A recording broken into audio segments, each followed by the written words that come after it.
What is this? What is this?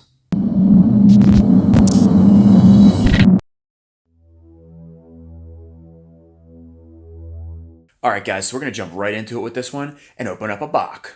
All right, guys, so don't get too angry with me. This video is not going to be on the Banshee. I know you guys are dying to see the Banshee stuff because we started that project already. I'm still working on it.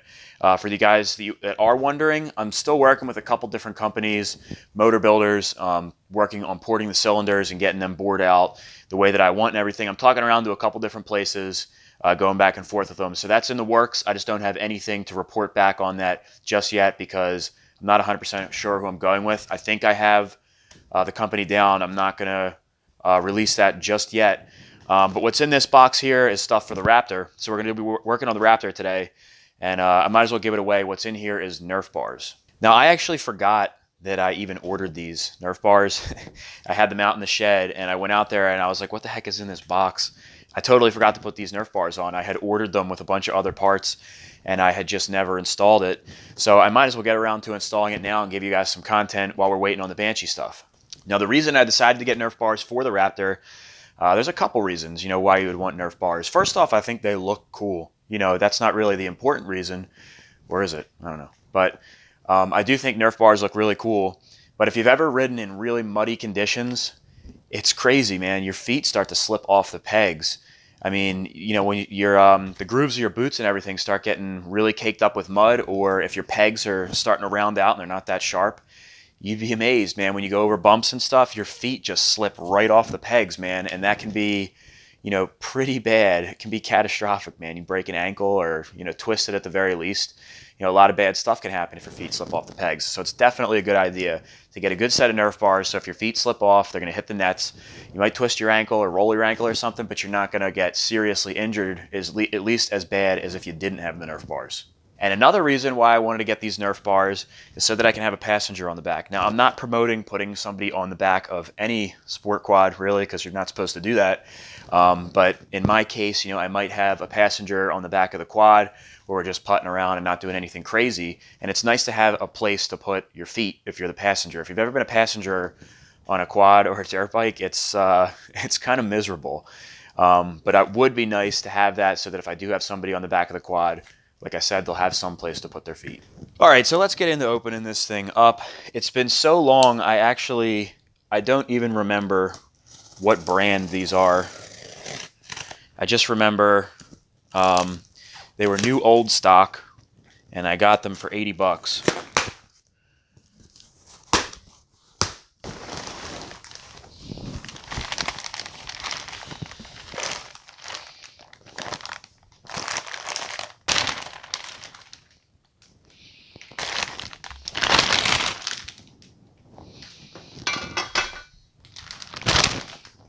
All right, so they're DG. Now, DG makes a good product, in my opinion. These are their aluminum series Nerf bars. You can see I got the blue nets. The mounting hardware is over here. Some simple instructions to get them on there. Pretty straightforward product. Pretty easy to do. Just about anybody can probably get the job done.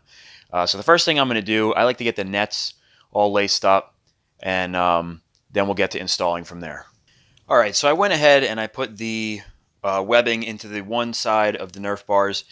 Now, it's a little bit of a pain in the ass to do this. I'm going to show you guys how to do it. It's pretty basic, though. It's just a little time-consuming. Once you get past the first couple, they kind of go a little bit quicker. So I'll get this one out of the way, and I'll show you the other one. So first things first, we want to make sure that we have everything oriented correctly. So we'll take our webbing, and each set of Nerf bars is going to be different. But the way this one goes is like so. Just want to make sure you can see how there's like a break here to kind of go with this angle here. You just want to make sure everything's lined up correctly, because if you go ahead and loop these through the wrong holes, you're going to have to do it over again. Now here are the instructions right from DG. You can see there are 4 slots, and they want you to put the webbing in, and then out again. So we'll do it the same way that they recommend. Alright, so we're going to start from this corner here. We'll pop it in like so. And then with this screwdriver, just kind of push it through.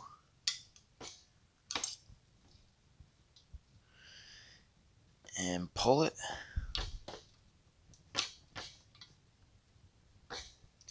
We'll feed some of this webbing through.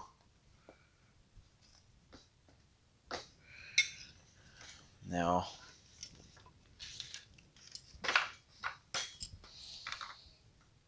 come back around this side. Same concept.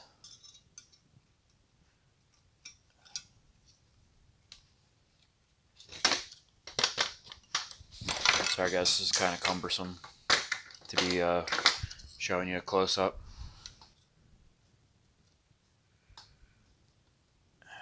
There we go.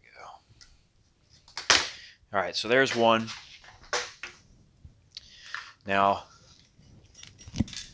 I'm going to get to doing the rest of these because if I was to film this, it would take 1.5 years to show you. So I'm going to go ahead and get these all laced up, and then we'll be back. Alright guys, so these Nerf bars are all webbed up. They look pretty crispy with that blue. It's going to match the Raptor nicely. Now before we get started here, I just wanted to show you guys, I did put about 1.5 hours on this quad. I took it right back to the same trails I was riding before, and this chain held up way better than the other one. Now granted, the other one had about 4 hours on it. This one only has about 1.5 hours, but I can tell right away that this chain's better because the amount of slack that's in it right now is the same amount of slack that was in it when I first put it on there. The other chain I had to tighten about 3 or 4 times just within the 4 hours, and then it was shot. This one's still nice and tight. Now one other thing that happened while I was on the trail is my bolts in this rear skid plate actually, they fell out. They got loose and they fell out, which is crazy because I put blue Loctite on this thing when I installed it. So I'm going to stand this quad up so I can go ahead and put some 10mm bolts back in that rear skid plate, and this time around I'm going to use red Loctite. I don't really like using red Loctite if I don't have to because that stuff, I mean, it's literally called permanent on the case or the packaging, which I don't really think it's permanent. I've taken bolts out with red Loctite before, but it really does, it can give you a real hassle when you're using that stuff. But in this case, I don't think I'm ever going to take that rear skid plate off anyway. The only reason I'd be taking it off is, you know, if I'm going to like restore something or if it gets destroyed and I need to replace it. So I'm going to go ahead and use the red Loctite. You know, worst comes to worst, I'm sure I can get it off if I really need to. And while I'll have the quad standing, so I'm going to install the Nerf bars while the quad's standing too.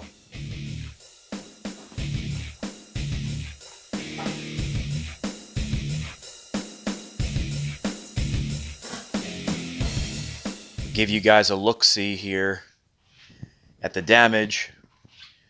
Now, granted, this is from about 1.5 hours of riding, so there's not too much. The belly skid doesn't really look like it took much heat at all.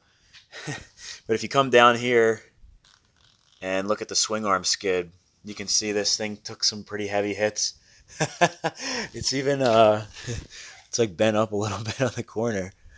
But I mean, dude, this thing was, I was smashing off the rocks with this thing. I went riding at St. Clair again, and if you guys watched my last riding video, you saw the boulder. The video really doesn't do justice to how big the rocks were there. Anybody who's ridden out there knows there's some pretty serious rocks on some of those trails. And man, I was just skimming right over them with the skid plate. So it definitely is holding up so far. It's too bad that the bolts rattled loose, but I can't fault the skid plate for that one. I guess blue Loctite was just not enough. So I'm going to take the other bolt out too. And what I'm going to be doing is throwing on these bolts here. And I'm going to use some red thread locker. And I'm going to use these thick old school lock washers. No way this thing's going to vibrate loose now.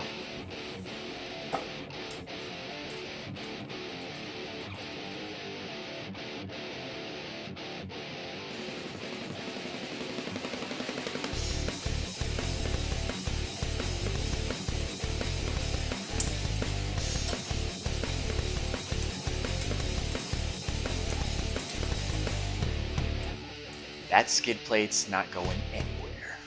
Now for you guys that don't have a skid plate on your quad, you're not going to have to worry about this step. But what we're going to be doing now is drilling a hole in our skid plate so that we can easily remove and install the Nerf bars without taking our skid plate off. Now, if you don't have a skid plate, you don't have to worry about that. Our front mount for the Nerf bars comes right through here and is going to bolt up through the frame. So if you do have a skid plate, it's blocking you from getting to that hole. So what we're going to do is put a 1-inch hole right here. I don't think that's going to mess with the integrity of this skid plate at all, especially where it's located. And that way we can put the skid plate on, or we can put the Nerf bars on or take them off without removing our skid plate. Won't be an issue at all. Like I said, guys, if you don't have the skid plate, or if you're putting the skid plate on after, you don't have to worry about doing this. Now, if you do put the skid plate on after, I still like to do stuff like this so that I can take off the Nerf bars without removing the skid plate. So it's up to you guys whether or not you want to do it. Do it your way, but I'm going to show you how I'm doing it. Now, I'll show you in a second here how I lined up where this hole is going to be drilled. Very easily, I have the mount already bolted up loosely through the front. We don't want to tighten anything down just yet. And I just took the Nerf bars and lined up the bolt holes on the foot pegs. You can see right where this is going to be mounting to through this hole up at the top. And then I literally just eyed it up from the side and then got a ruler, got right in between the skid plate and marked off where we're going to be drilling our hole. All right, so we're going to take a punch here and mark where we're going to drill. And that's just simply so that our drill bit doesn't dance around once it starts spinning. And what I like to do is start with a smaller drill bit and work my way up to the 1-inch.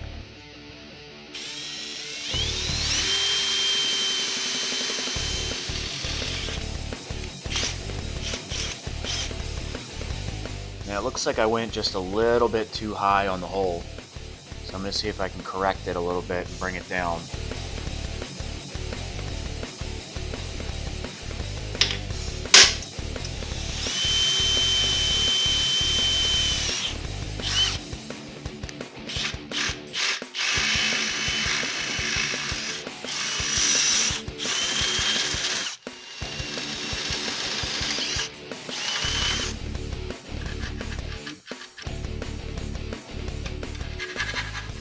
Not the prettiest job, but we got the job done. You can see we now have access to that mounting hole. Got it to line up pretty good, a little bit to the right side, but it's underneath the quad. I'm happy with that. Now that we have that hole drilled, I'm going to go ahead and mount up our Nerf bars, but I'm not going to tighten anything down yet. We're going to leave everything loose so that we can adjust anything if it's needed.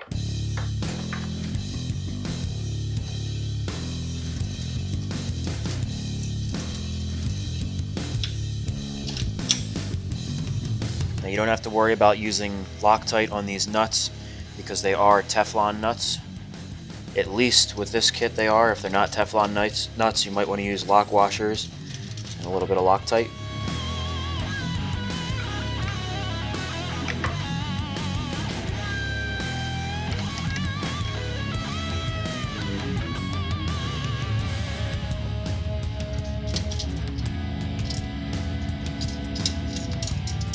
Now for this mounting bolt in the middle, you can see it lined up perfectly. So I'm going to have to kind of fish this washer in. It's a little bit concaved. I'm going to do the rounded part facing upward, and I had to shave just a little bit off of each side of this washer so that I could fit it in my 1-inch hole. If I hadn't shaved those off, it doesn't fit in. So in this application, that's what I had to do. Yours, you may not have to. Depends what brand you go with and everything. So I'm going to do my best here to fish this in and not lose the bolt. Might have to play with it just a little bit. No problem. And there we go. I'm going to put my nut on the other side.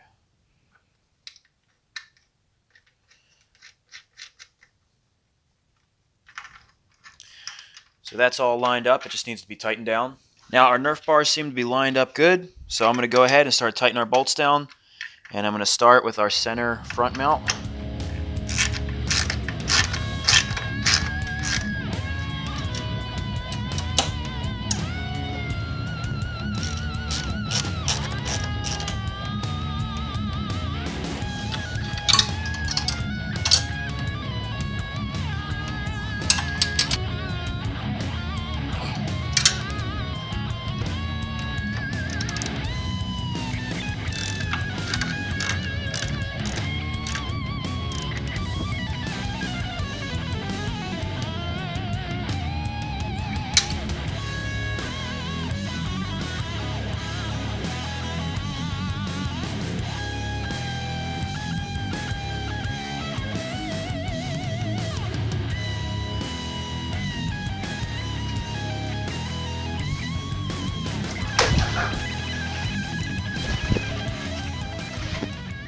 Boom. And that's how it's done, guys.